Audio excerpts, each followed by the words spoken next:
Hello friends, मैं हूं संपत कुमार। आज की इस वीडियो में हम लोग बात करेंगे कि पुलिस कोई भी व्यक्ति का मोबाइल नंबर से उसे कैसे ट्रैक करती है। साथ ही साथ इस वीडियो में हम लोग बात करेंगे, यदि आपका कोई मोबाइल नंबर या फिर कोई मोबाइल चोरी हो जाता है तो ऐसे परिस्थिति में आप उस मोबाइल नंबर को कैसे पुलिस के द्वारा ट्रैक करवा सकते हैं, इसका क्या नियम है, इसी के बारे में आज की इस वीडियो में हम लोग बात करेंगे। देखिए, आपका जो भी मोबाइल हो या फिर कोई भी मोबाइल का यदि पुलिस को लोकेशन ट्रैक करना होता है तो सबसे पहले वो मोबाइल नंबर कोई भी टेलीकॉम कंपनी का क्यों ना हो, जैसे मान लीजिए कि वो बीएसएनएल का हो सकता है मोबाइल नंबर, या फिर जियो का हो सकता है, या एयरटेल का हो सकता है, या फिर कोई भी टेलीकॉम कंपनी का हो।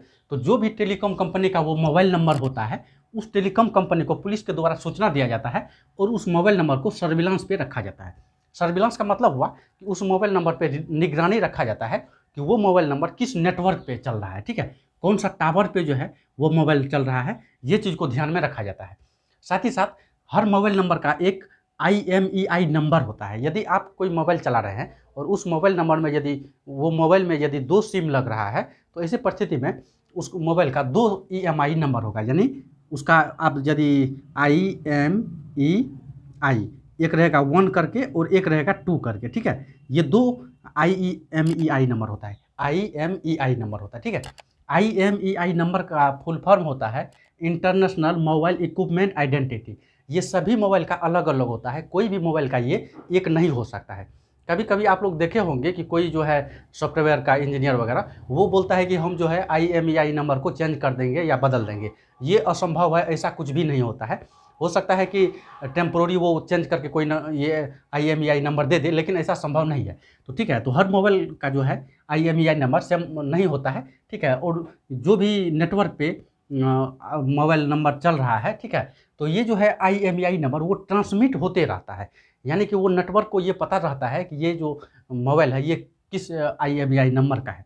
आपको बता दें कि टेलीकॉम कंपनी का एक लॉग होता है जिसमें पिछले 6 माह का ये रिकॉर्ड मेंशन रहता है, यानी कि रिकॉर्ड रहता है, उसमें रखा जाता है, एक लॉग होता है, सभी टेलीकॉम कंपनी का एक लॉग होता है, ठीक है। तो आप अभी तक जान गए होंगे कि कौन नेटवर्क से मोबाइल नंबर कनेक्ट है, ये पता चल जाता है टेलीकॉम कंपनी को IMEI नंबर के द्वारा, ठीक है। और ये जो हिस्ट्री है टेलीकॉम कंपनी के पास पिछले 6 महीना तक का सेव रहता है, उसके पास एक लॉग होता है, उसको फाइल कह सकते हैं, उस फाइल में ये जो है सेव होते रहता है। तो पुलिस यदि कोई भी केस का इन्वेस्टिगेशन कर रही है तो ऐसे परिस्थिति में पुलिस जो है ये निकलवा सकती है उसका नंबर, और ये पता कर सकता है कि कौन टावर पे यानी कौन नेटवर्क पे ये चल रहा है, ठीक है। अब जो है हम बात कर लेते हैं कि पुलिस जो है कैसे इसको जो है ट्रैक करती है। देखिए, कोर्ट का ऑर्डर से भी जो है ये पता किया जा सकता है कोई भी व्यक्ति का मोबाइल का लोकेशन क्या है, ठीक है। ये टेलीकॉम कंपनी के पास सेव रहता है। ये टेलीकॉम कंपनी सभी व्यक्ति के साथ ये चीज़ साझा नहीं करता है नॉर्मली, क्योंकि ये प्राइवेसी के अंतर्गत आता है। ये लोकेशन टेलीकॉम कंपनी यदि पुलिस कोई इन्वेस्टिगेशन कर रहा है कोई केस का तो पुलिस के साथ साझा करती है। और दूसरा है कि कोर्ट के ऑर्डर से ही किसी का लोकेशन जो है ट्रैक करवाया जा सकता है। तीसरा कोई भी मेथड नहीं है। मान लेते हैं कि यदि पुलिस कोई नंबर को ट्रैक किया है और मान लेते हैं कि एक टावर यहाँ है और एक टावर यहाँ है, ठीक है, और टेलीकॉम कंपनी यहाँ पे इतना पुलिस को ये बताती है कि ये मोबाइल जो है ये दोनों टावर के लगभग 40 मीटर के दायरे में है, यानी कि इस टावर से भी 40 मीटर दायरे में है और इस टावर से भी 40 मीटर के दायरे में वो नंबर चल रहा है। तो ऐसी परिस्थिति में मान लीजिए 40 मीटर यहाँ हो रहा है, ठीक है, यहाँ पे 40 मीटर हो गया इस टावर से, और इस टावर से भी 40 मीटर हो गया यहाँ पे। दूसरा देखिए, इस टावर से यहाँ भी 40 मीटर हो सकता है, यहाँ भी। तो ये मोबाइल या तो इस एरिया में होगा या फिर इस एरिया में होगा।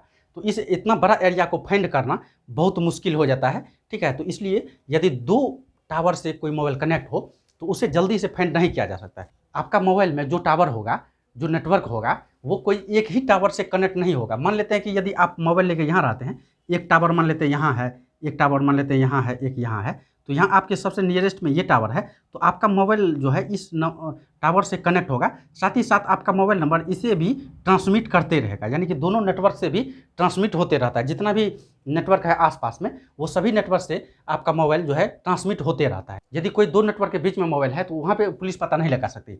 लेकिन यदि कोई 3 नेटवर्क है, मान लीजिए एक यहाँ है, एक यहाँ है और ये एक यहाँ है, तो यहाँ पे मोबाइल यदि तीनों का लोकेशन एग्जैक्ट आता है इस जगह पे, ठीक है, यहाँ देखिए तीनों का एक एग्जैक्ट लोकेशन यहाँ आता है, ये कॉमन लोकेशन आता है, तो यहाँ पर यदि मोबाइल रहता है तो ऐसे परिस्थिति में पुलिस जो है इस जगह को छापामारी के द्वारा वहाँ पे पता करता है और उस मोबाइल जो भी रखा हुआ है उसको दबोच लेता है, ठीक है।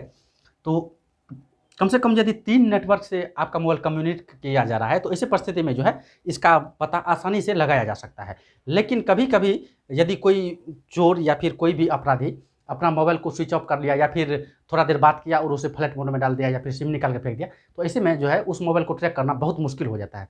यदि आपका मोबाइल खो जाता है, तो ऐसी परिस्थिति में यदि आप पुलिस में एफआईआर करवाने जाते हैं कि मेरा मोबाइल खो गया या चोरी हो गया, तो ऐसी परिस्थिति में पुलिस जो है सबसे पहले आपसे आईएमईआई नंबर का माँग करता है।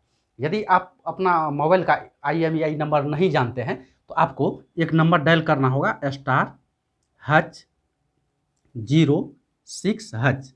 यदि आप ये नंबर डायल करेंगे डायल पैड पे, तो आपको जो है आईएमईआई नंबर आपका मोबाइल का जो भी होगा वो डिस्प्ले हो जाएगा। तो ये यदि आपका मोबाइल में 2 सिम लग रहा है, तो ये 2 नंबर यानी कि आईएमईआई नंबर जो है वो 2 ठो आ जाएगा आपका स्क्रीन पे। तो आप वो दोनों नंबर को नोट करके ज़रूर रख लें, क्योंकि यदि आपका मोबाइल खो जाता है, तो ऐसे में यदि आप पुलिस में रिपोर्ट लिखाने जाएंगे, तो सबसे पहले आपको जो है आईएमईआई नंबर का पुलिस के द्वारा मांग किया जाएगा। यदि आप ये नंबर देने में सक्षम नहीं है, आपके पास नहीं है, तो ऐसी परिस्थिति में पुलिस के द्वारा आपका मोबाइल का कभी भी पता नहीं लगाया जा सकता है। यदि आप ये आईएमईआई नंबर दे देते हैं पुलिस को, तो ऐसी परिस्थिति में आपका मोबाइल जब भी चोरी हुआ हो या हो सकता है 6 महीना पहले भी चोरी हुआ हो, तो उसका 100% जो है पता लगाया ही जा सकता है।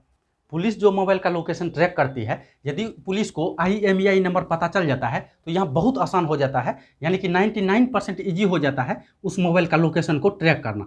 क्योंकि देखिए, जैसे आपका आईएमईआई नंबर पता चल जाएगा पुलिस को, तो वो आईएमईआई नंबर को जो है यहाँ टेलीकॉम कंपनी के साथ साझा करेगी। आपको जैसे मैंने पहले का प्रोसेस बताया, साथ ही साथ टेलीकॉम कंपनी ये भी पता कर लेगी कि यदि आपका सिम लगा हुआ था मोबाइल में और कोई व्यक्ति जो आपका मोबाइल चोरी किया है, वो आपका सिम को तोड़ के फेंक देता है और कोई नया सिम उस स्लॉट में लगाता है, तो ऐसी परिस्थिति में आईएमईआई नंबर के द्वारा टेलीकॉम कंपनी ये पता कर लेगी कि आपका मोबाइल में वर्तमान में कौन सिम लगा हुआ है। और जैसे सिम का पता चल जाएगा, तो उस सिम जो भी व्यक्ति के नाम से हो, वो चीज़ पुलिस को जो है ये टेलीकॉम कंपनी साझा कर देती है।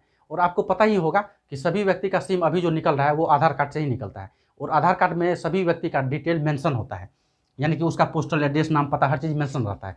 तो ऐसे में पुलिस जो है बहुत ईजिली से वो ट्रैक करके उसे पता कर लेती है। यदि आपको भी अपना मोबाइल का आईएमईआई नंबर पता नहीं है, तो ये डायल करके आप अपना मोबाइल को और जो है आईएमईआई नंबर अपना रजिस्टर में आप नोट कर ले या फिर डायरी में नोट कर ले, क्योंकि हो सकता है किसी भूलवश या कहीं आपका मोबाइल खो जाता है, तो ऐसी परिस्थिति में जो है आप पुलिस को रिपोर्ट लिखा के आप अपना मोबाइल दोबारा प्राप्त कर सकते हैं। यदि आपको कोई मोबाइल मिलता है, तो ऐसी परिस्थिति में उस मोबाइल का तो आईएमईआई नंबर होगा, और हो सकता है यदि उसका रिपोर्ट कोई लिखा दिया जाए तो आप बहुत मुसीबत में फंस सकते हैं। यदि आपको कोई मोबाइल खोया हुआ कहीं मिलता है, तो ऐसी परिस्थिति में वहाँ का जो भी नियरेस्ट लोकल थाना हो, वहाँ उस मोबाइल को जमा करके आप उसका एक रिसीविंग प्राप्त कर लें, ठीक है? नहीं तो आप हो सकता है भविष्य में भारी मुसीबत में फंस सकते हैं।